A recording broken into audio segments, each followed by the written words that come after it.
What's up, fam? It's Brian Castrillo. So I just watched The Last of Us, episode 4. I believe it was called Hold to My Hand. And another fantastic episode. HBO is killing it with the series. Pedro Pascal and Bella Ramsey have been absolutely phenomenal in this role. And I'm really enjoying it. But it's also inevitable. There are going to be comparisons to The Walking Dead. And there's going to be things that are going to remind me of that show because we're both dealing with apocalyptic shows, and I love both of them. But I want to kind of, there are going to be some comparison in this episode, especially. Now we start the episode where Ellie, she's looking into the mirror. She's kind of, she has the gun, and immediately the thing I noticed about her is that she seems very comfortable with the gun. She's taken the chamber out. She's just everything about her use of this gun in this scene. You can tell that she's definitely familiar with the gun. She does not look like a kid who's never touched a gun before. That's the one thing I got from that. And the one thing that I think that The Last of Us does well that perhaps The Walking Dead, at least early on, did not do well with is I think they did a lot better job with paying attention to detail. Like, if you remember early on in The Walking Dead, let's go to like season 3 when we're at the prison. Remember all the jokes where people were talking about like who's cutting the grass and everything? The one thing that this show is doing really good at is attention to detail. You can see like Mother Earth is basically taking over the city, taking over everything. You can see basically growth of fungus and just plant life, just kind of taking over everything that we as humans know or that we have built in civilization. And I'm going to come back to that, but the one thing that I really appreciated is when she went back out to talk to Joel.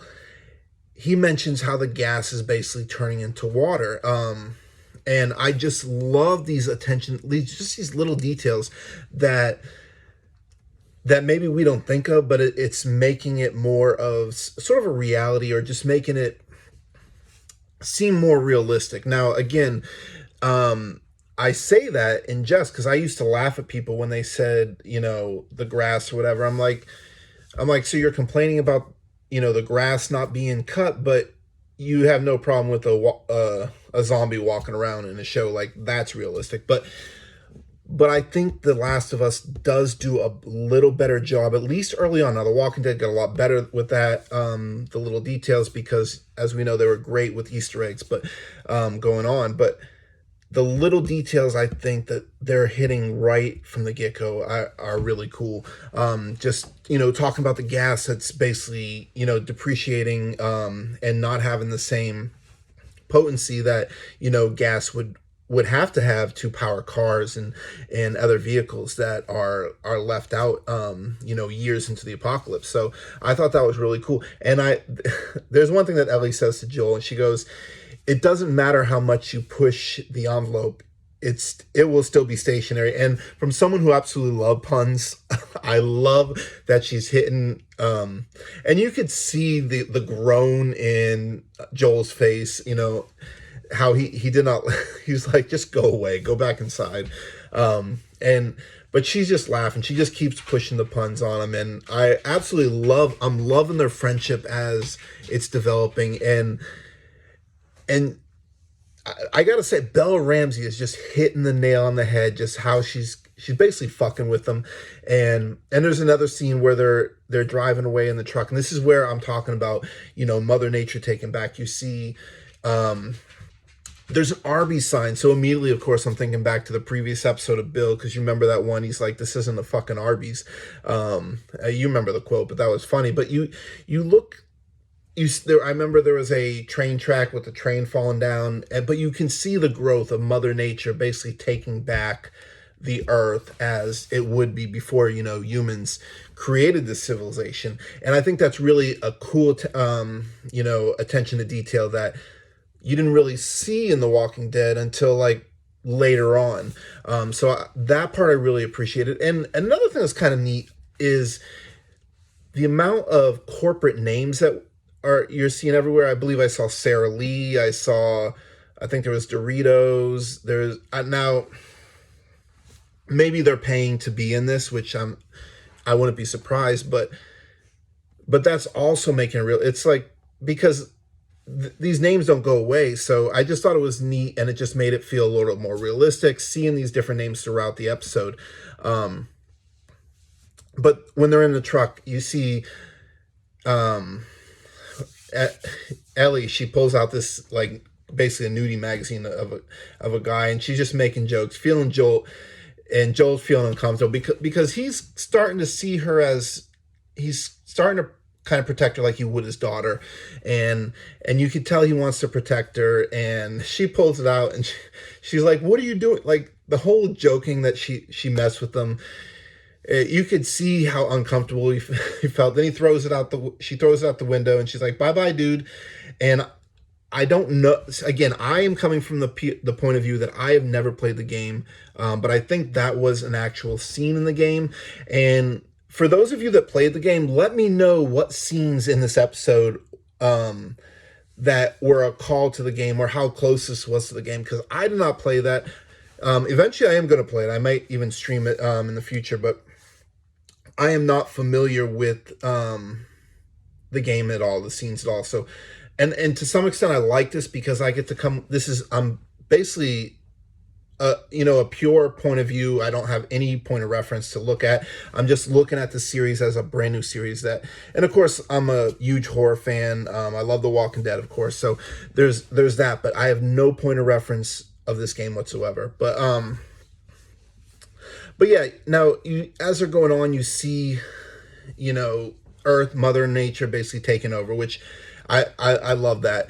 And then he pulls over and he says they're done for the day, and he goes through a field. And one of the things that Joel said, which kind of made me raise an eyebrow, is he said where they were, the woods is like too remote for the infected, which I thought that was interesting because it's not like there's not fungus in the woods. And for zombies they just don't go there. Like that's odd to me. Like, is there a reason why they don't go out where it's very remote? That just kind of made me raise an eyebrow. That was just something interesting. And also, when they were in the truck, they're talking about his brother Tommy and how he was part of the Fireflies before, and I guess he ended up cutting away from them. But one of the things that you get from this conversation is Joel's talking about how his brother wanted to save the world, and saving the world now is kind of a pipe dream, and Joel seems to be kind of broken down. He doesn't really believe that anything's worth saving, and even calls Ellie basically cargo. And so there's not a lot of empathy and hope in him right now, but I think as time is going on, I believe Ellie is going to give Joel that hope, and I can see him changing. Even just 4 episodes in.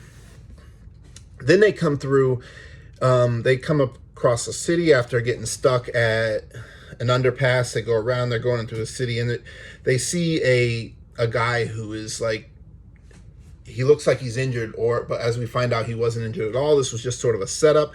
And then, there's a cinder block that's thrown on the truck, and Joel noticed this right away. Ellie thought, why aren't we helping this guy?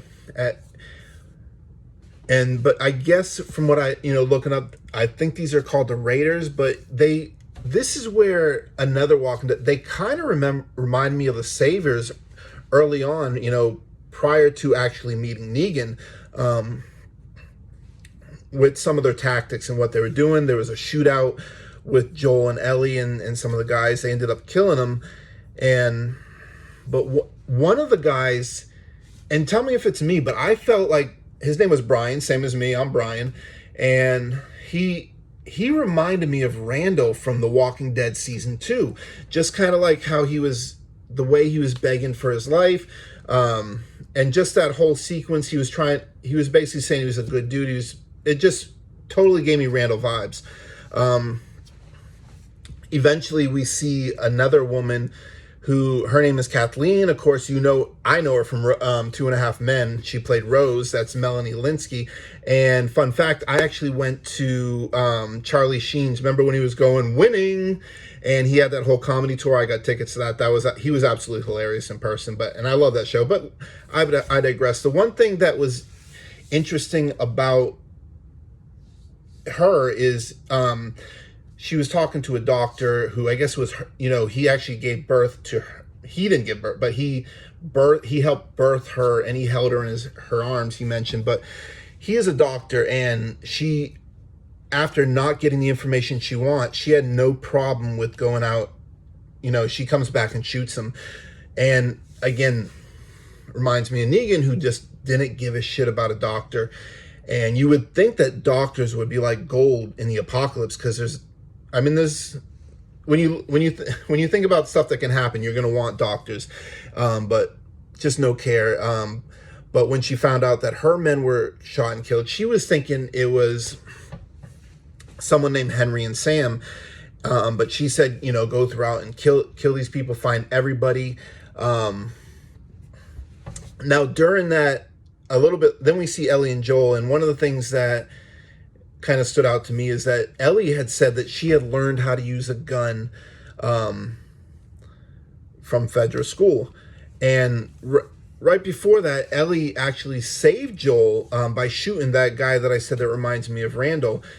She shot him in the back as he was about to kill her, but Joel, took the gun away after that. But he actually gives it back, because this is where a moment where you see where he's starting to trust her and realizing how, he has to put more faith in her. But he does teach her how to, handle a gun better than the way Fedra taught her. And as they eventually go to this big building, one of the things that she mentions is like, did you have to kill the innocent? And Joel just didn't want to answer that. And they go up, halfway up the building. They end up finding a place to sleep.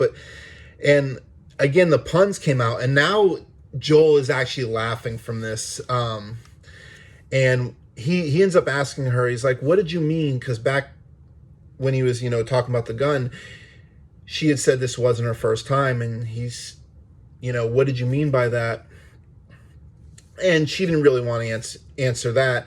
And I think that was in response to him not wanting to answer about the innocent. But they eventually do talk about it. But the big thing to take from this is how the puns that were coming throughout the entire episode has brought them a lot closer. They're laughing, and he's starting to look at her as probably as more than just cargo. They're becoming friends, and it's evident. But then they wake up, and they got guns pointing at their face, and we find out it's Henry and Sam, which is who, Kathleen was looking for. But I get the feeling that they are going to befriend them. I don't know the story with Henry and Sam, if they're in the game, and how close, but I just get the vibe. It almost is giving me Morgan and his son's vibe. Morgan and Dwayne. I just instantly got that vibe where, father and son are just out for themselves, but I don't know his story. Was he part of the Fireflies? But I just get a vibe that these are not bad people, and they're going to become friends. I could be wrong. Those of you who have played the game will know the answer to that. But what did you guys think about this episode? I enjoyed it. What scenes, stood out to you? Was this, close to the game? I hope you enjoyed it as much as I did. As always, thank you for watching my video. I really appreciate it. I love you guys, and we'll see you on the next episode.